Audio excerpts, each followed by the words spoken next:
Hi, it's Victor here from SecPoint with the weekly IT security news.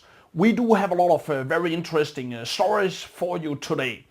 The first one we are starting with is the very popular Shellshock Vulnerability. You probably hear about it in the last couple of days. And there are now speculations that botnets are developing worms that will attack a lot of Linux-based systems. Also, the problem is a lot of embedded systems that can be anywhere from printers to any device on the network hard drives, voice IP devices, and web cameras as well, many other devices, including also routers and switches. They can also have this vulnerability. And if they have scripts that are pointing to the internet, some people argue it's their own fault. They will be hacked, of course. But the key thing is it is very, very hard or difficult to update those embedded systems. And the vendors, of course, can be very, very slow with a patch, with an update. And again, many average users have no idea how to log in and to update their systems. We also have here another story about that this Shellball can just be the beginning to show how vulnerable and broken the internet is, since a lot of technologies that are still being used today have been developed many decades ago and is not suited for the internet as we know it today.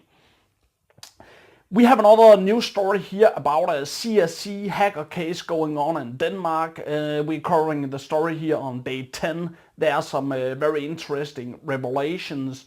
A 22-year-old being charged in the trial here. They were talking about he had several encrypted partitions on his laptop. He had flash storage to unlock the encryption, and even when you had the flash storage, you still needed to type in the code. The interesting thing is they used a virtual keyboard on top of the normal keyboard, so when typing in keystrokes, if somebody was shoulder surfing you, watching over your shoulder when typing in, the keys would mean something different. And that will be random on each time. So even somebody looking over you when you type it, they have no idea what you type. And that's a very, very high security measure, of course. We do have another story here about a Facebook fight against search warrants. It's a funny thing, we're seeing all the large vendors, Apple, we're seeing Google, now Facebook, they're all making a stand on security, privacy matters, concerns. Even they are all accused of breaching those on a big scale. The interesting thing, of course, with Facebook, by default your account is fully open. You have to go into the privacy settings. Even apps can access different things in your profile and share it to other users. You do, however, have the option to go in and disable those things. But a lot of folks are not aware how to do that, of course. So a general rule, everything you put on the internet, on Facebook, on other social media, will also be there in the future. So only put non-sensitive information online. Another story about the CIA connection to Facebook, of course, that via the venture capital associations, companies that are investing into Facebook in the early days, they had association to other investing companies called the Encrypted, also a non-profit venture capital firm run by the CIA, of course. So again, the question is, do the CIA have an interest in Facebook? Basically, you could talk about it's the big brother, and if something they don't know, people put in givenly the information on their own. So having access to the Facebook, the CIA or authorities, they can easily get a lot of information about people. Even when you have the mobile app on your smart devices, iPhones, iPads, Android devices, any tablet devices, it's tracking everything you're doing. It's tracking the keystrokes, it's recording the voice, so it has the capability. You don't know when it's doing it. And they can also track your location. So basically they can follow any user they want very, very easily. And of course people allow them gladly to do it. We do have seen examples of new encrypted secure Android phones where every time there's a privacy concern being related, you have to grant it access.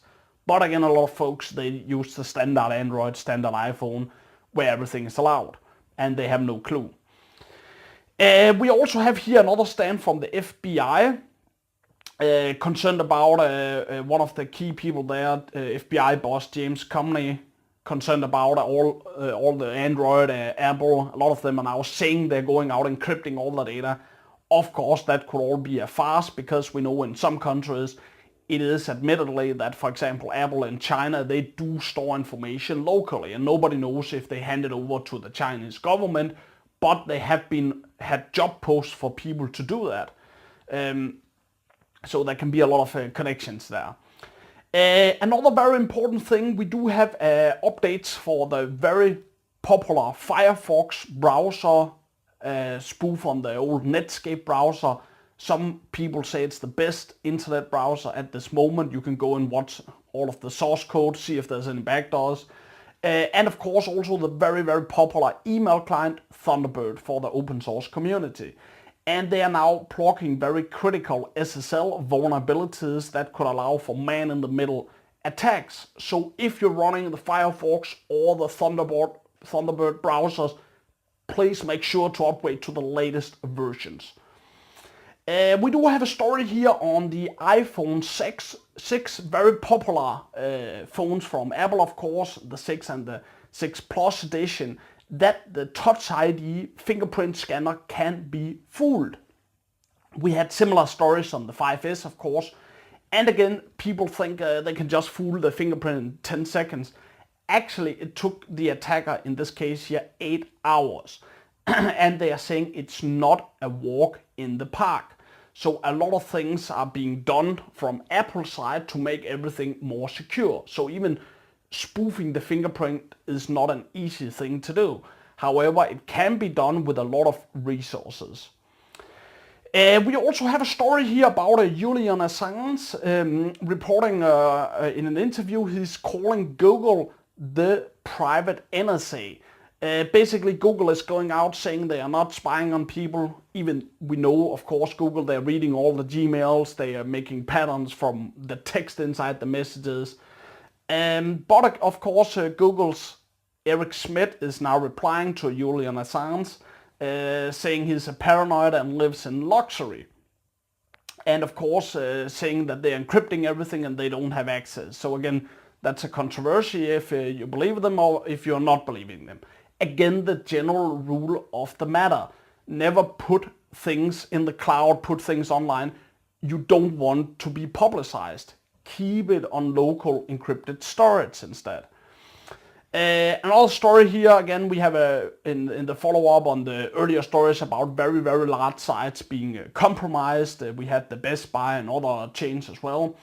We do have now a story on the TripAdvisor site that has been breached, potential 800,000 users' data being leaked, including payment card, credit card information.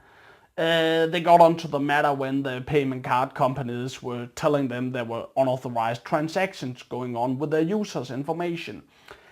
It also turns out the TripAdvisor breach turns into other sites, Viator customers and other sites, and a total of 1.4 million users. So if you had a user on one of those sites, it's very, very recommended you call your bank, you change your information, you get a new card, make sure you are not getting compromised. Check your bank account, see if there's any unauthorized transactions, and if there is, react immediately to the bank, get it all stopped before there's a huge attack happening. Also, we have more here on the platform. We reported earlier as well on the smartphones that new reports are showing that 80% of app developers for both Android and iPhone are not keeping their customers' data secure. So again, if you are installing some kind of app on your smart device, smartphone or tablet, again, make sure you are not giving too much personal information, since the vendors are not capable of keeping that secure. And always make sure what you put on the internet, like we said earlier, it is something you want to be seen on the front page of a newspaper, because there's a risk at some point it can be exploited. So that's the end of the story today. For more information, please subscribe to our channel and watch the latest on SecPoint TV. Thank you.